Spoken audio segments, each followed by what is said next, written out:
How to log out of Deepseek. Hi everyone, welcome back to our channel. This is Rose and I'll guide you to log out of Deepseek. Watch the video till the end and without further ado, let's begin. First, make sure to download and install the Deepseek application on your PC or laptop. And after that, it will appear on your desktop screen. Simply locate it and click on it to open. Now you will reach on the official interface of Deepseek, where you need to click on Start Now and then log into your account. Now this site has already been opened.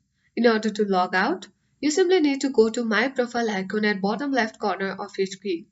And from this menu bar, you will see Logout button. Click Logout and then you have signed out of your account. Later, you can easily enter all your login credentials and log into your account. And with that, you are good to go. You have successfully logged out of your Deepseek account.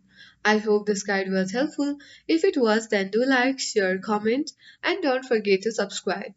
Thanks for watching, and I'll see you in the next video.